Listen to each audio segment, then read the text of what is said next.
और बहनों, मातृशक्ति को नमन। चैनल 24+ न्यूज़ के खास, विशेष, मनमोहक और हमें अच्छे अच्छे गुण देने वाला, अच्छे अच्छे टिप्स देने वाला, शिक्षा के संबंधी, रोजगार के संबंधी, जीवन विकास के संबंधी, आध्यात्म के संबंधी, शिक्षा के संबंधी, योग के संबंधी, हमारी भारतीय संस्कृति के जो मूल्य गिर गए हैं उसको किस तरीके से हम उठा सकते हैं, उसके लिए पुनरुत्थान कार्यक्रम बना है। तो पुनरुत्थान कार्यक्रम हम प्रतिदिन नए नए विषयों के साथ प्रवेश होते हैं।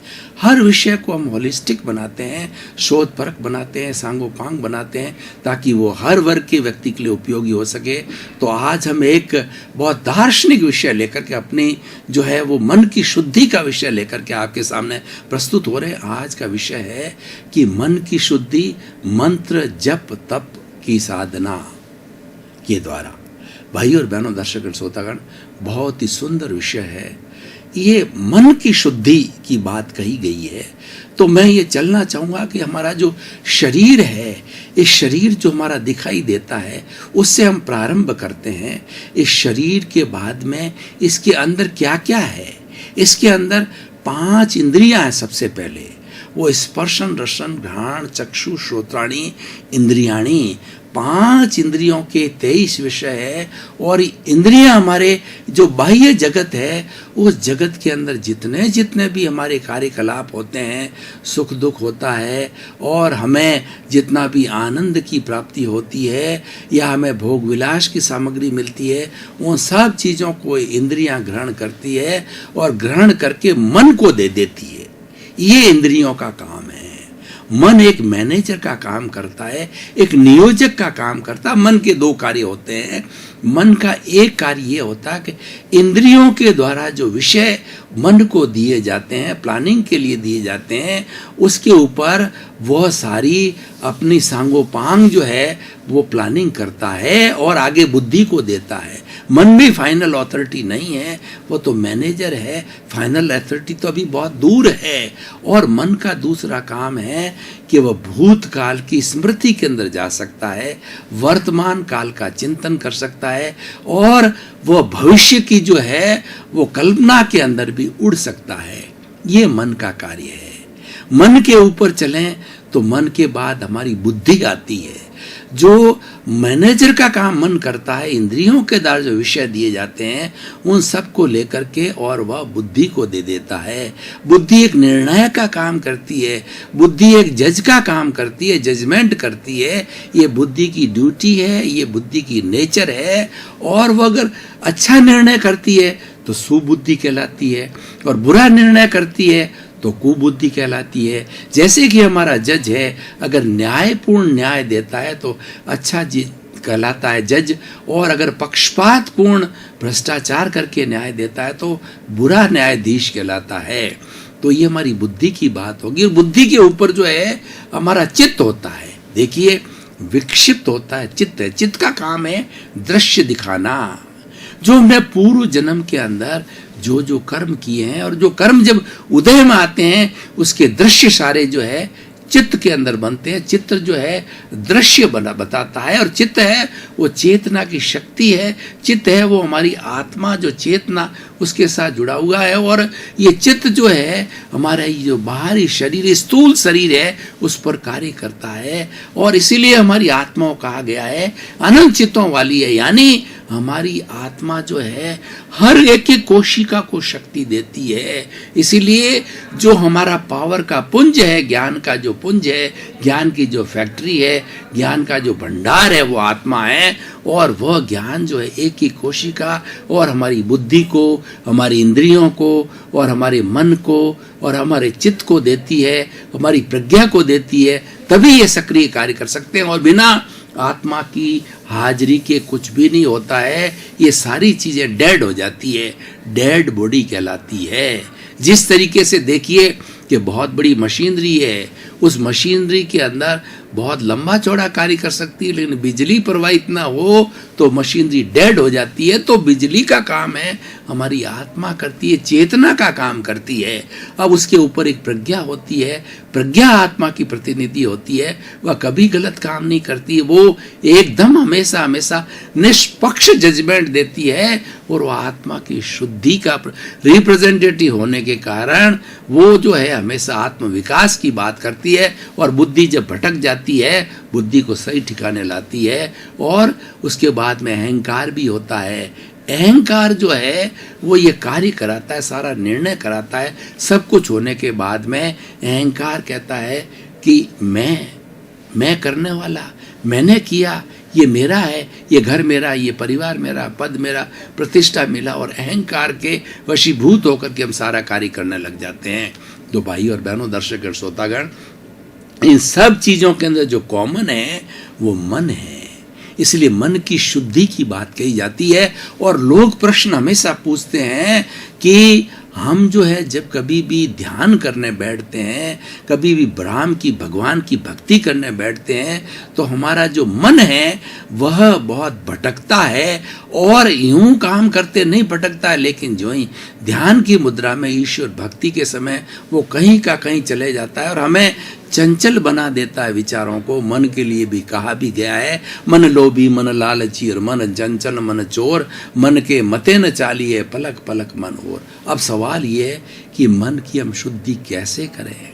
मन की शुद्धि करने के लिए आज के एपिसोड के अंदर जो हमने लिया है, मंत्र, जप और तप, इनकी साधना के द्वारा मन की शुद्धि होती है। मन शुद्ध होगा तो चित्त शुद्ध होगा, चित्त शुद्ध होगा अहंकार शुद्ध होगा, अहंकार शुद्ध होगा हमारी आत्मा शुद्ध होगी। ये अहंकार क्या है? ये अहंकार में राग और द्वेष है। मन की शुद्धि करने से हमारा राग द्वेष शांत हो जाएगा। प्रियता और अप्रियता के जो दो चश्मे पहन रखे हैं, हमारा तीसरा नेत्र खोल देता है मंत्र, जप और तप। हम जो थर्ड आई जब खुल जाती है, वो समता की आई है, वो इक्विलिब्रियम की आई है। और वो आई जो है हमारी, हमें एकदम समभाव में रहती है। यानी हम प्रियता से भी हट जाते हैं, अप्रियता से भी हट जाते हैं, और समभाव में यानी दोनों को एक जैसा समझते हैं।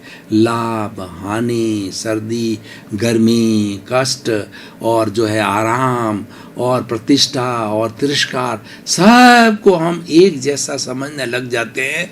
और जो एक जैसा समझने लग जाता है वो व्यक्ति स्थित प्रज्ञ कहा जाता है, प्रज्ञा चक्षु कहा जाता है। तो उसके साधन बताए गए हैं, मंत्र, जप और तप। देखिए, हर धर्म के अपने अपने मंत्र होते हैं। ओम नमः शिवाय, वो ये शिव को मानने वालों का बहुत बड़ा मंत्र होता है। ओम नमो भगवते वासुदेवाय, ये भगवान कृष्ण को मानने वालों का बहुत बड़ा मंत्र है। नमो नवकार मंत्र है, जैन लोगों का मंत्र है। इस तरीके से हर धर्म का अपना अपना मंत्र है। उस मंत्र की चांटिंग करने से, उस मंत्र का बार बार जाप करने से, ये माला क्यों बनी है? ये माला जो है उन मंत्रों का जाप करने के लिए माला बनी है कि एक माला का मन का चालू हुआ ओम नमः शिवाय, ओम नमः शिवाय, दूसरा तीसरा मलका ओम नमो शिवाय, ओम नमो भगवते वासुदेवाय, ओम नमो भगवते वासुदेवाय, नमो रियंताणं, नमो सिद्धाणं। इस तरीके से मन के चलते रहते हैं। ये गिनती के लिए मन के 108 होते हैं, क्योंकि प्रभु के, ईश्वर के गुण 108 है। उन गुणों को हम जो है मंत्र के द्वारा याद करते हैं। मंत्र से हमारी एकाग्रता होती है, और मन जो चंचल होता है, जो भटकता होता है, वो उस मन के अंदर स्थिर, मन है उस मंत्र के अंदर स्थिर हो जाता है। इसीलिए मंत्र की साधना को बहुत बड़ा स्थान दिया गया है। एकाग्रता लाने के लिए, चंचल मन को अंकुश करने के लिए ये महावत का कार्य करता है। महावत क्या करता? मदोन्मस्त हाथी हो जाता है तो उसके ऊपर अंकुश लगाता है। अंकुश लगाने से मदोन्मस्त हाथी नियंत्रण में रहता है। तो मन को नियंत्रण में करने के लिए मंत्र की साधना होती है। अब जप की साधना, जप और मंत्र, मंत्र तो एक तरह का उच्चारण करने का होता है, और जप है दो तरीके से किया जाता है। एक तो हम बोल करके करते हैं, जैसे मैंने बोला ओम नमः शिवाय, और एक हम भीतर ही भीतर बिना बोले मानसिक स्तर पर ओम नमः, वाइब्रेशंस देखते हैं, ओम नमः शिवाय, ओम नमः शिवाय, ओम नमो भगवते वासुदेवाय। ये वाइब्रेशन जारी है, वाइब्रेशन जारी है, यानी मानसिक रूप से जो है हम उनका मंत्र का जाप करते हैं, बिना बोले हुए जाप करते हैं, वह जप कहलाता है। जप भी अच्छा है, जप से हमारी जो लेशाएं हैं वो शुद्ध होती है। जप के अंदर वाइब्रेशंस होते हैं, और सारा जगत जो है ये वाइब्रेशंस का बना हुआ है। जो जिन्होंने विज्ञान को पढ़ा है, साइनोसोडल वेव्स होती है, ये वेव्स चलती रहती है, और इसकी फ्रीक्वेंसी होती है, इसकी वेवलेंथ होती है। उसी तरह से मंत्र की फ्रीक्वेंसी होती है, जप की फ्रीक्वेंसी होती है, और वह चलती रहती है। तो हम जप के द्वारा जो है वो अपने आप को जो है, दोनों सब अपने आप को नियंत्रण करने के, एकाग्र करने के, एक पॉइंट पे अपने आप को स्थिर करने के लिए होते हैं। इसलिए मंत्र की साधना और जप की साधना आत्मशुद्धि की साधना है, मन शुद्धि की साधना है। मन शुद्ध होता है तो आत्मा ऑटोमेटिकली शुद्ध हो जाती है। मन को अमन करने की साधना होती है, वो मंत्र की साधना है, जप की साधना है। और अमन होने का अर्थ ये होता है हम अपने प्रभु के स्वरूप में चले जाते हैं, क्योंकि हमारा जो स्वरूप है शुद्ध आत्मा का स्वरूप है। शुद्ध आत्मा के शरीर नहीं होता है, ये शरीर तो हमारे पूर्व जन्म के कर्मों के भुगतान के लिए मिला है, और भुगतान का एक माध्यम है मन वचन काया, और ये सारा माध्यम होता है हमारे विचारों के द्वारा होता है, और विचार वो मन है। इसीलिए कहा जाता है मन को बाईपास करो। मन को बाईपास करने के लिए मंत्र की साधना है, जप की साधना है, और तप की साधना है। उसके साथ जुड़ो मत जो ही, क्योंकि विचार 24 आवर्स पूरे जिंदगी भर चलते हैं। हम रात में भी सोते हैं तो भी हमारे विचार आते रहते हैं। सपने क्या है, ये विचार ही तो है। ये विचार आते हैं, विचारों के साथ जुड़ो मत। जब आप विचारों से अलग रहो, क्योंकि हमारी जो प्रॉपर्टी है, हमारा जो लक्षण है, वो ज्ञाता दृष्टा तटस्थ भाव है, जानना और देखना।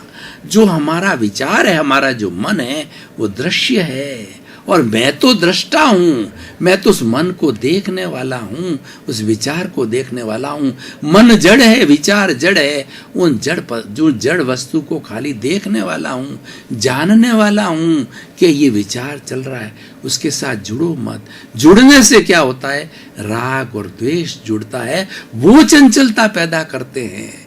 प्रश्न जो लोग करते हैं कि हम चंचल हो जाते हैं, तो चंचलता ये राग द्वेष पैदा करता है, प्रियता अप्रियता पैदा करती है, और ये प्रियता अप्रियता विचारों के साथ जुड़ने से होती है। आप ज्ञाता दृष्टा भाव में रहोगे, आप जानने वाले देखने वाले अलग रहोगे। विचार अलग है, मैं अलग हूँ, शरीर अलग है, मैं अलग हूँ। ये शरीर तो फिल्म है, ये विचार तो फिल्म है, मैं तो फिल्म देखने वाला हूँ। और उसके साथ नहीं जुड़ेंगे तो हमारे राग द्वेष नहीं होगा, राग द्वेष नहीं होगा तो मन कभी भी चंचल नहीं हो सकता है। तो ये मंत्र की साधना, और उसके साथ साथ में जप की साधना की बात बताई। अब तप की साधना, तप क्या है, एक शुद्धिकरण है, एक रासायनिक क्रिया है। तप के द्वारा, जैसा हमारे जप के द्वारा वाइब्रेशन शुद्ध होती है, उसी तरह से तप के द्वारा हमारी लेशाएं शुद्ध होती है। लेशाएं 6 तरह की होती है। उन लेशाओं के माध्यम से भाव बनते हैं, भाव से विचार बनते हैं, जिसको मन कहते हैं, और विचार से हमारा आचार होता है, आचार से हमारा व्यवहार होता है, व्यवहार से हमारा व्यक्तित्व होता है, और जैसा व्यक्तित्व होता है जैसा व्यक्ति बन जाता है। तो ये पूरा एक सर्किट है। तो हमारा तप के माध्यम से जो हमारी 6 लेशियाएं हैं, 6 कलर्ड लेशियाएं हैं, 3 प्रशस्त लेशियाएं हैं जो भाव बनाती है, जो कि अशुभ भाव बनाती है, नेगेटिव थॉट्स बनाती है, वो अप्रशस्त लेशियाएं हैं। वो कौन कौन सी है, कृष्ण लेशिया, नील लेशिया और कापोत लेशिया। और ये भीतर से आता है, ये गंगोत्री से आता है। देखिए ये जो हमारी गंगा है, ये कहाँ से आई है, ये सब शिव जी की जटा में से निकली है। भगीरथ जी ने शिव जी से प्रार्थना करके उसको हरिद्वार के अंदर जमीन के ऊपर लाए, लेकिन उसका उद्गम स्थल गंगोत्री है, वो शिव जी की जटा है। उसी तरीके से हमारी जो गंगोत्री है वो हमारा कर्म शरीर है, कॉजल बॉडी है, जिसको लिंग शरीर भी कहा जाता है, जो कि आत्मा के साथ में फेविकोल की तरह चिपका हुआ है। और वहीं से सारा ये नेगेटिविटी आती है, पॉजिटिविटी आती है। अगर हमारा पुण्य का उदय होता है तो पॉजिटिव थॉट्स आते हैं, पाप का उदय होता है तो नेगेटिव थॉट आते हैं, और नेगेटिव थॉट आने से हमारी अशुभ लेशियाएं, कृष्ण नील कापोत, ये डार्क कलर की होती है, कृष्ण रंग की होती है, कृष्ण रेशिया होती है, वो ब्लैक कलर की होती है, और वो ब्लैक कलर की रेशिया हिंसा करवाती है, वह लोगों को जान से मारने का बनाती है, और लोगों को किस तरीके से काटा जाए, पीटा जाए, कसाई है वगैरह, ये सारा जो है उस हिंसा के भाव में रहते हैं, वो कृष्ण लेशिया होती है। दूसरी नीली लेशिया होती है, जिसको हम नील लेशिया कहते हैं। ये नील लेशिया उससे थोड़ी सी बेटर होती है, पृष्ठी नीले, डार्क नीले कलर की होती है। इसके अंदर धोखा धड़ी, अच्छा झूठा, माप तोल, चिटिंग, बदमाशी की भावना होती है। और तीसरी लेती होती है कृष्ण नील और कापोत लेशिया, कबूतरी कलर की लेशिया होती है। ये उससे थोड़ी बेटर होती है, लेकिन होती है शुद्ध लेशिया है। ये लेशिया जिसके अंदर आती है, आदमी प्रमाद करता है, 5 इंद्रिय सुख में रहता है, स्वार्थ की दुनिया में चला जाता है, eat drink and B Mary में चला जाता है, धर्म ध्यान नहीं करता, आत्मा का नहीं करता, पूरा जीवन 5 इंद्रिय सुख के अंदर निकाल देता है। लेकिन हमारी जो प्रशस्त लेशिया है वो तेजो पद्म शुक्ल लेशिया है।